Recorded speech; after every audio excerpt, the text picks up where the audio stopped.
Salmo 123. O título dessa mensagem é Vivendo com os pés na terra e com os olhos na eternidade. Diz assim: Para ti que habitas nos céus, levanta os meus olhos. Eis que como os olhos dos servos atentam para as mãos do seu Senhor, e os olhos da serva para as mãos de sua senhora, assim os nossos olhos atentam para o Senhor Deus, o Senhor nosso Deus, até que tenha piedade de nós. Tem piedade de nós, ó Senhor, tem piedade de nós, pois estamos assaz fartos de desprezo. A nossa alma está sobremodo farta de zombaria, daqueles que estão à sua vontade e do desprezo dos soberbos. Pai, no nome de Jesus, pedimos a Tua bênção sobre a ministração da Tua palavra, que o Teu Espírito Santo fale conosco nessa noite e aplique a Tua palavra nos nossos corações. Declaramos desde já toda mente e todo coração cativo ao conhecimento de Jesus, e que qualquer empecilho contra a palavra do Senhor nessa noite, por qualquer obra que seja, nós colocamos por terra no nome de Jesus. Amém. Este salmo, ele é de autoria anônima, mas ele foi escrito por alguém que estava sofrendo zombaria, que estava sofrendo um grande escárnio e desprezo dos seus adversários.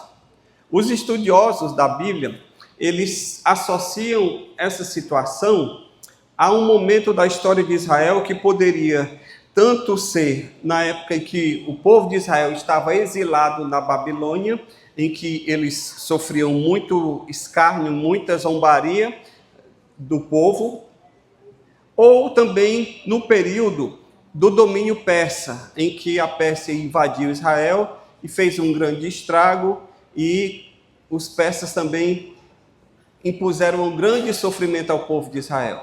Então, esse salmo, ele foi escrito num contexto de dificuldade, de dor, de tristeza e de muita vergonha, de um enfrentamento de grande escárnio e zombaria. O que me chama a atenção aqui neste salmo é que o autor do salmo, aquele que escreveu este salmo, ele não ficou preso às circunstâncias afrontosas que estavam cercando a sua vida. Ele não se deixou abater pelas dificuldades que ele estava enfrentando, de vergonha, de desprezo, de escárnio, de zombaria. Ele não se deixou prender pelas circunstâncias. Ao contrário, ele foi além daquilo que ele conseguia contemplar com seus olhos naturais, e a Bíblia nos mostra aqui que ele elevou seus olhos para Deus, para contemplar o trono do Senhor, e buscou socorro e refúgio em Deus por meio da oração. E essa atitude dele, eu acho que para nós ela é muito didática. Por quê, pastor? Porque, veja, o salmista, ele se manteve consciente da realidade ao seu redor, ele não adotou uma atitude de fuga, de negação, a semelhança de um avestruz, que o avestruz, quando ele se encontra em perigo, quando ele se sente ameaçado, vocês sabem o que é que o avestruz faz? Quem aqui sabe? Ele simplesmente, ele procura um buraco no chão e ele enfia a cabeça. Só que o corpo fica exposto. Então, mas na cabeça do avestruz, ele está protegido. Então, o salmista, ele não teve essa atitude de avestruz, de simplesmente fugir, tentar fugir ou negar a realidade. Mas, ao contrário, mesmo diante dessa circunstância, ele conseguiu transcender, ele conseguiu ir além, ele conseguiu olhar para Deus, ele conseguiu orar e buscar socorro em Deus. Se a gente fosse falar da atitude dele, traduzindo para o bom cearense, né, da nossa linguagem, a gente dizia o seguinte: o salmista, ele estava com um olho no peixe e outro no gato. Já conhece essa expressão? Ele estava com um olho no peixe e outro no gato, ou seja, ele via a circunstância ao seu redor, mas ele também contemplava a presença de Deus no meio daquela circunstância ali. Amém? traduzindo para uma linguagem mais espiritual, ele estava vivendo na terra, mas com os olhos na eternidade. Amém? E é sobre isso que eu queria falar hoje. Pastor, como é que a gente pode fazer para, mesmo vivendo nessa terra, mesmo vivendo nessas circunstâncias adversas que a gente vive, como é que a gente pode enfrentar o nosso dia a dia, a nossa realidade, com fé, com esperança, apesar dos pesares? Só tem um jeito: vivendo com os pés na terra, mas com os olhos na eternidade. E como é que eu faço para viver com os pés na terra e com os olhos na eternidade? Vamos aqui para a Bíblia para a gente poder ver como é o segredo que o salmista nos dá. Primeiro, para eu viver com os pés na terra e com os olhos na eternidade, eu preciso reconhecer a soberania de Deus. Diga assim: reconhecer a soberania de Deus. Acompanhe comigo no versículo 1. Quando eu reconheço a soberania de Deus, o que é que eu faço? Eu fixo os meus olhos, meu olhar de fé na pessoa de Deus. Não tem como eu reconhecer a soberania de Deus se eu não fixar o meu olhar no Senhor. Ele diz aqui no versículo 1, para ti, Senhor, a direção que ele está apontando, para ti, Senhor, que habita nos céus, eu levanto os meus olhos. Primeiro segredo para você viver com os pés na terra, mas com os olhos na eternidade, é você fixar o seu olhar de fé unicamente na pessoa de Deus. Amém? Quando você crê na soberania de Deus, você está fixando os seus olhos no Senhor. Você não está fixando os seus olhos na circunstância. Você não está fixando os seus olhos na sua realidade. Você não vai negar a realidade, você não vai fugir da realidade, mas você não vai ficar preso a ela. Ou seja, não vai ser a sua realidade que vai ditar como é que você vai viver. É a seus olhos no Senhor que vão determinar as suas atitudes, as suas ações, as suas reações, a forma como você lida com as situações adversas. O salmista, ele poderia tentar retaliar o desprezo dos seus opressores. Ele poderia muito bem orar a Deus e dizer assim: Senhor, queima ele, Jesus. Já ouviu essa expressão? Pega ele, Jesus. Olha aí, Senhor, a afronta. Olha aí o que é que eu estou sofrendo. Não, ele não faz isso. Ele não tenta retaliar. Ele simplesmente reconhece a soberania de Deus com um olhar de esperança para o Senhor. O motivo da esperança do salmista, sabe qual é? Sabe por que ele orou a Deus? É porque ele via o Senhor entronizado nos céus.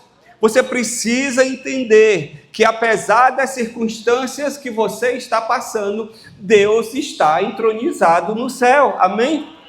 Não é porque aconteceu uma coisa ruim, não é porque a tragédia se abateu sobre a minha casa, sobre a minha família, que Deus deixou de ser Deus. Deus continua sendo Deus. Amém? Então fixe os seus olhos no Senhor.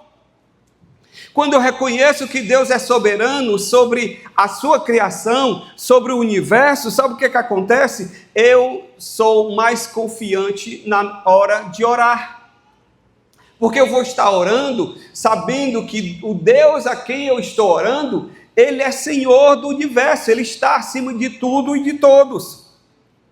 Se você olhar em casa, eu aconselho que você leia o Salmo 135. Porque ali no Salmo 135, nós temos um retrato da soberania de Deus. Eu não tenho tempo aqui, mas ali no Salmo 135, nós vemos que Deus é soberano sobre outros deuses, ou seja, não existe nenhum poder espiritual, não existe nenhum anjo, nenhum demônio, nem Satanás, ou qualquer outra entidade que seja capaz de fazer frente ao Senhor. Deus é soberano sobre todos os outros deuses. Eu aprendo lá no Salmo 135 que Deus ele é soberano sobre a natureza, você pode olhar que o Senhor, a Bíblia diz que Ele fez os céus e a terra, Ele domina sobre a sua criação, Ele não apenas criou, mas Ele mantém e Ele sustém o universo. Nós vemos que Deus é soberano também sobre a história, reinos vêm, reinos vão, homens se levantam, tem ascensão, depois tem a queda, todo mundo passa. Quem aqui conhece alguém que viveu para sempre nessa terra? Ninguém. Nem a rainha Elizabeth, que viveu mais tempo, ela conseguiu, chegou uma hora que teve falência. Às vezes a gente pensava, essa mulher não morre. Porque quantos presidentes passaram? Quantos foram visitá-la? Quantos se encontraram com ela representando as suas nações? E esses homens todos morreram e ela estava lá firme e forte. Mas chegou um tempo que ela também partiu. Por quê? Porque não existe nenhum ser humano que viva eternamente aqui desse lado da existência. Então o Senhor, Ele é soberano sobre a história. Aqueles homens que se levantam, impérios que se levantam e que dominam o mundo, mas um dia eles caem. Por quê? Porque não existe ninguém que esteja acima do Senhor. Deus, Ele criou o mundo lá em Gênesis, e Deus, lá no Apocalipse, Ele vai dar um desfecho. E nós estamos aqui vivendo entre Gênesis e Apocalipse. E dentro desse período da história, muitas coisas acontecem, mas nada foge ao controle do Senhor, porque Ele é soberano sobre todas as coisas. Amém? E também no Salmo 135, eu vejo que Deus, Ele é soberano sobre o seu povo. A história do seu povo. Quando você olha para a história de Israel, irmãos, é um milagre Israel existir hoje como nação. Nenhum país do mundo sofreu tanto quanto Israel, foi tão perseguido quanto Israel e sobreviveu. Quem aqui ouviu falar hoje onde é que estão os babilônios? Onde estão os filisteus? Todos aqueles inimigos do povo de Deus do Antigo Testamento, não sobrou ninguém como povo, como nação para contar a história, mas Israel está lá, firme e forte. Sabe por quê? Porque o Senhor é soberano sobre a vida do seu povo. E se Deus é soberano sobre o seu povo, Ele é soberano sobre a minha vida e sobre a sua vida, que porque você é povo de Deus. Amém? Glória a Deus. O apóstolo Paulo diz que antes não éramos povo, mas agora somos feitos povo de Deus. Então Deus, Ele é soberano. Porque Deus é soberano, primeiro, eu preciso não apenas olhar para Ele, mas eu preciso também depender do seu poder. No versículo 1, na segunda parte, ele diz: para tu que habitas nos céus, eu levanto os olhos. Você precisa entender o seguinte: Deus, Ele habita nos céus. Ou seja, Deus, Ele está numa posição elevada. Deus não está no mesmo nível que eu e você. Deus não está no mesmo nível que o presidente ou qualquer outra pessoa ou qualquer outro poder nesse mundo militar. Deus, Ele está nos céus. Foi essa visão, esse entendimento da posição exaltada em que Deus está, que fez com que o salmista pudesse continuar a crer e a enfrentar a situação que ele estava enfrentando. Quando você entende isso, você vive com os pés na terra, mas os seus olhos estão na eternidade, porque você sabe que o Senhor, Ele habita nos céus, Ele governa, Ele dirige as nações, Ele protege o seu povo, Ele faz cumprir a sua vontade. Lá em Isaías, no capítulo 66, no versículo 1, ele diz assim: assim diz o Senhor, o céu é o meu trono, e a terra o estrado ou o escabelo dos meus pés. Aí você diz: pastor, o que é escabelo? Quem aqui sabe o que é escabelo? Pronto, vamos aprender. Escabelo é um pequeno banco para apoiar os pés às vezes usado, sabe por quem? Pelas pedicures. Quando você vai fazer as unhas, e aí a mulher manda você sentar naquele banquinho, aí ela pega o banquinho pequenininho e diz assim, bote o seu pé aqui, ali é o escabelo. Os reis da antiguidade, sabe o que é que eles faziam?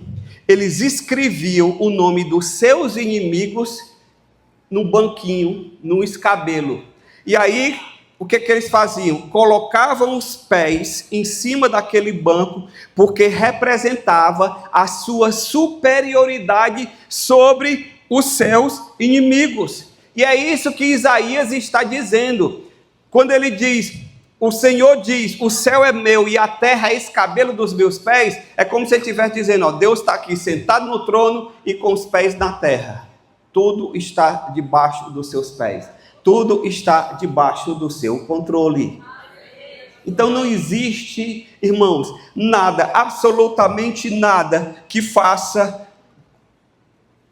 oposição de forma igual a Deus. Às vezes a gente tem uma ideia errada de achar o seguinte, forças do bem e do mal. Deus está aqui, é o bem, e o diabo está aqui, o mal. E aí são dois poderes antagônicos que estão se debatendo para ter o controle. Não é isso. Satanás, ele não é poderoso para enfrentar Deus. Por quê, pastor? Porque a Bíblia Sagrada nos diz que ele foi criado. Ele é um anjo caído, mas ele foi criado. Ele não tem vida própria. Um dia ele não existia e Deus criou assim como criou os outros anjos do céu. Então Satanás, ele não está lutando de igual para igual. E Jesus, quando morreu e desceu ao inferno, a Bíblia diz que ele tomou de Satanás as chaves da morte do inferno. Então deixa eu lhe dizer, Satanás, ele não tem o poder semelhante ao Senhor. Então, se você está aqui e acha que você está enfrentando um inimigo que tem poder tão grande quanto Deus, saiba que essa ideia está equivocada. Ele não se sobrepõe, ele não luta de igual para igual. Porque ele é apenas criatura, e o destino dele já está selado. A Bíblia Sagrada nos diz que Deus preparou o inferno para o diabo e os seus anjos. Deus preparou o inferno para o diabo e seus anjos. E como é que as pessoas vão para lá, pastor? Todos aqueles que querem, a semelhança de Satanás, viver em rebelião contra a vontade de Deus, desprezando a Deus, sem considerar a Deus nas suas vidas, vão para o mesmo lugar preparado para o diabo e seus anjos. Mas Deus não criou o inferno para nós. Você está entendendo? Deus não criou o inferno para mim e para você. Deus criou o inferno para Satanás e os seus anjos. Agora, todos aqueles que têm essa mesma atitude deles, vão para lá, porque é o lugar daqueles que se rebelaram contra Deus. Então, deixa eu lhe dizer, como é que você vive com os pés na terra e com os olhos na eternidade? Dependendo do poder de Deus na sua vida. Amém? Primeiro, como é que eu vivo com os pés na terra e com os olhos na eternidade? Dependendo da soberania de Deus. E quando eu entendo que Deus é soberano, primeiro, eu fixo os meus olhos nele. Segundo, eu dependo do seu poder. No Salmo 121, o versículo 2, o salmista diz assim: o meu socorro vem do Senhor, que fez os céus e a terra. Versículo 3, não deixará vacilar o teu pé, aquele que te guarda não tosquenejará. Então, eu estou aqui e eu vivo dependendo do poder de Deus. É por isso que eu estou com os pés na terra, mas os meus olhos estão aonde? Na eternidade. Porque eu não dependo do governo, eu não dependo desse mundo, eu não dependo das instituições desse mundo. Nós estamos vivendo ou estamos prestes a entrar, se algo não for feito, nós estamos prestes a entrar no pior momento da nossa história do país. Porque todos os momentos o pessoal diz, a ditadura militar foi difícil e não sei o quê, e aí uns questionam se houve ou não ditadura, mas aquilo ali foi uma coisa pontual. O que nós estamos na iminência de enfrentar agora, com essa taxação e os seus desdobramentos, é algo gravíssimo. Se todo mundo que entende de economia e de política e de geopolítica está muito preocupado com a nossa situação. Mas eu quero lhe dizer que, independente do que venha acontecer, eu dependo do poder de Deus. Amém?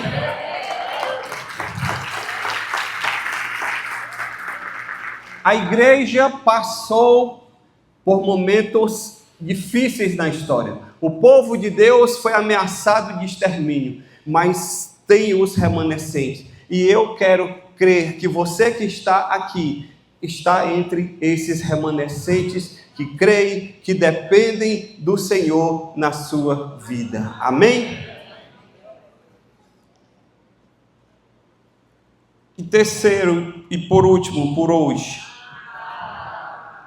vamos só recapitular. Para viver com os pés na terra, com os olhos na eternidade, você tem que crer na soberania de Deus. Diga assim, eu creio na soberania de Deus. Lembrando, soberania diz respeito ao poder de Deus, aquilo que Deus é, que Ele está acima de tudo e de todos. Não existe nada nem ninguém superior a Ele. E porque eu creio na soberania de Deus, eu vou primeiro fixar os meus olhos nele. Diga, eu vou viver com os olhos no Senhor. Segundo, eu vou depender do seu poder. E terceiro, eu vou fazer do Senhor o meu refúgio.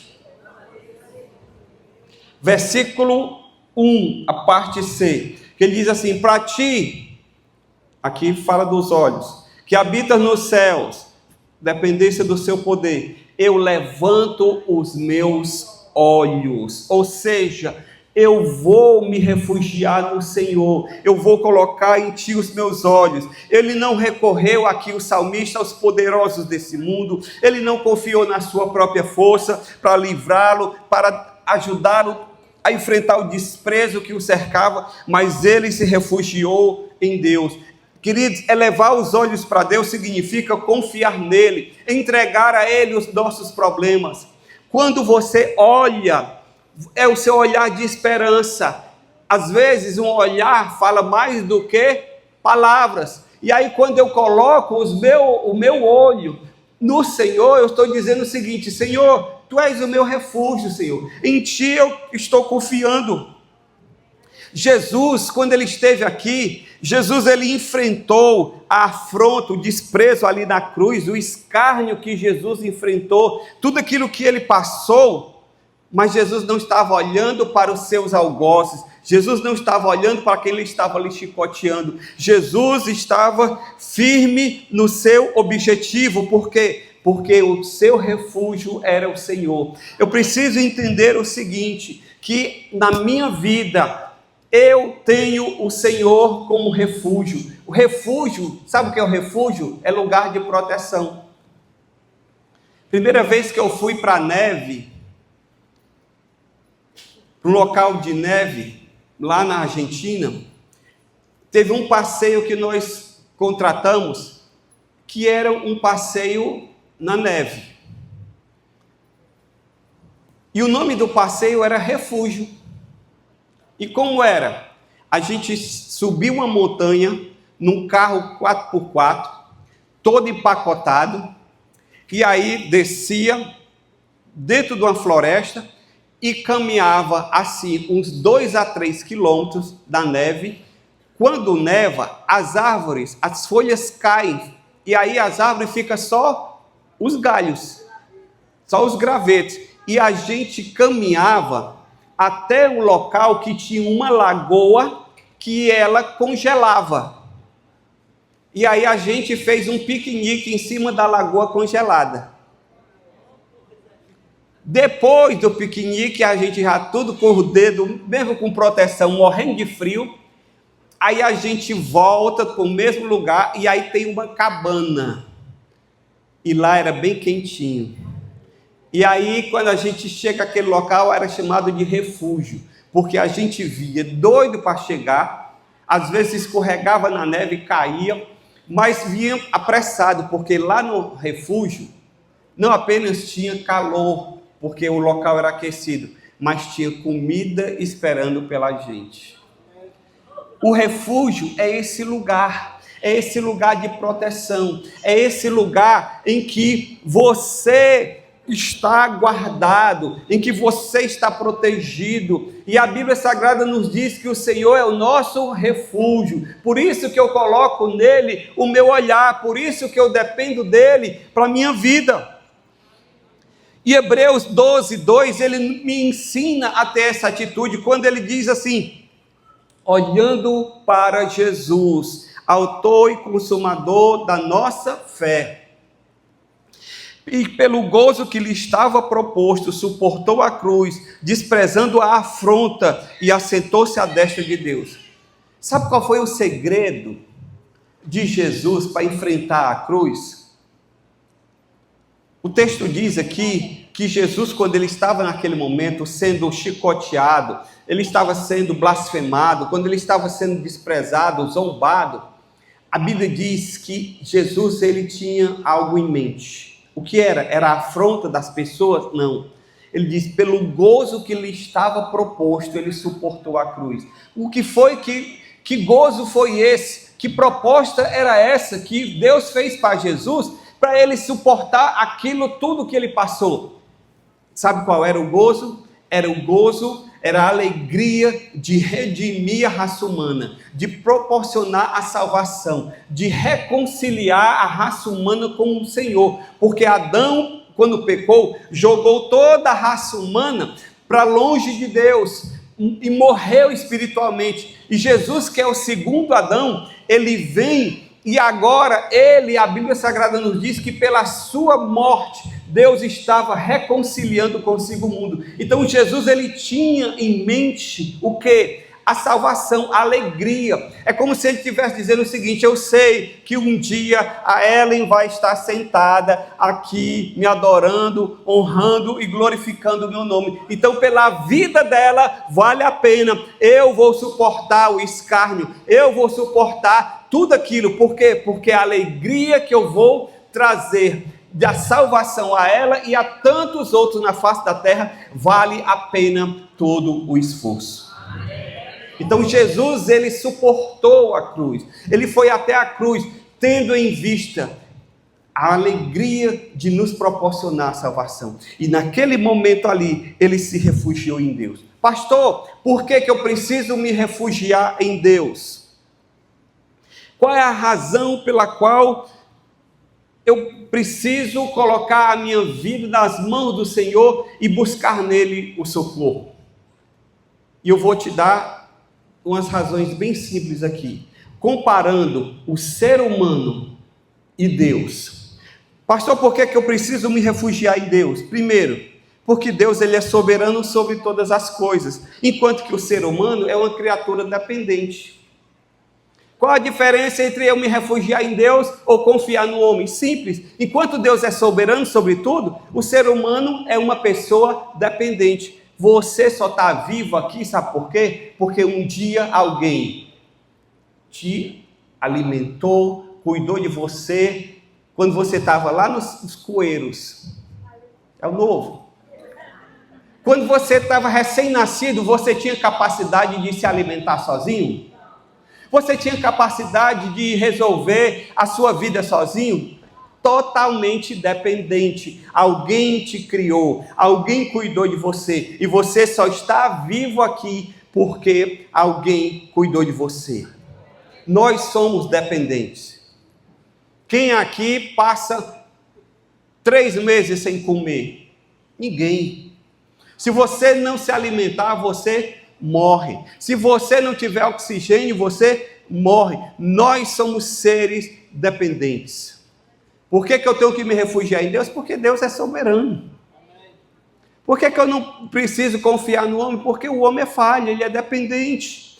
Por que que eu preciso me refugiar em Deus? Porque Deus está no céu, enquanto que o ser humano está aqui na terra.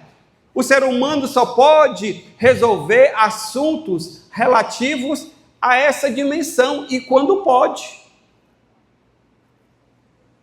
Nós acabamos de presenciar o falecimento de uma cantora conhecida nacionalmente essa semana. E o que me chamou a atenção é o seguinte: dizem, vocês sabem o que eu estou falando? Sim, né? Dizem que a fortuna dela era em torno de 200 milhões de reais. Mas todo o dinheiro não conseguiu prolongar a vida. Pagou os melhores tratamentos, buscou o melhor e a mais avançada medicina, mas não conseguiu prolongar a vida. Por quê? Porque está na terra. E na terra os recursos são limitados. Mas Deus está nos céus. Por isso que eu preciso me refugiar nele. Pastor, por que eu preciso me refugiar em Deus e não no ser humano? Porque simplesmente Deus é divino e o ser humano é pó. Eu e você somos pó. Pegue, se você é crime, mas se fosse possível você ir lá no cemitério e desenterrar uma pessoa que morreu há 50 anos, o que é que você vai encontrar? Pó. E olhe se tiver pó ainda. Sabe por quê? Porque a Bíblia diz que tu és pó e ao pó voltarás. Mas Deus é divino. Amém? Por que eu preciso me refugiar em Deus, pastor? Por último, porque Deus é eterno, enquanto nós somos mortais. Todos nós passamos. Todos nós temos começo, meio e fim. Mas Deus, Ele é eterno. Ele não teve começo, Ele não tem fim. Ele não está limitado ao tempo e ao espaço como eu e você. Por isso que eu preciso buscar o meu refúgio no Senhor. Grande, irmãos, grande é o abismo que distingue a pessoa de Deus dos demais seres. Você não pode se comparar a Deus. E sabe o que é que me choca? É que as pessoas, porque têm um pouco de dinheiro, porque têm um pouco de cultura, porque têm um pouco de poder, se acham imbatíveis e se acham imortais. Mas se tivessem um pouco de sabedoria, iriam só olhar para o lado e ver esses políticos que se acham, esses juízes que se acham. Olha para a história, passaram. Os políticos que vieram antes dele passaram, e eles também vão passar. Cada ser humano vai passar. Só Deus é eterno. Só Deus é eterno. Amém? Então, se Deus é soberano, eu preciso me refugiar nele. Se Deus é soberano, eu preciso depender do seu poder. Se Deus é soberano, eu preciso fixar os meus olhos nele. Amém? Viver com os pés na terra e com os olhos na eternidade é exatamente isso. É você estar aqui, mas você não se limitar àquilo que você presencia. É você olhar para ele e dizer: Senhor, os meus olhos estão em ti. Senhor, a minha confiança, a minha dependência está no teu poder. Senhor, tu és o meu refúgio, tu és a minha fortaleza, tu és o meu socorro bem presente na angústia e na tribulação. Se você fizer isso, você vai viver aqui com os pés na terra, mas os seus olhos vão estar na eternidade. Vamos ficar de pé na presença do Senhor.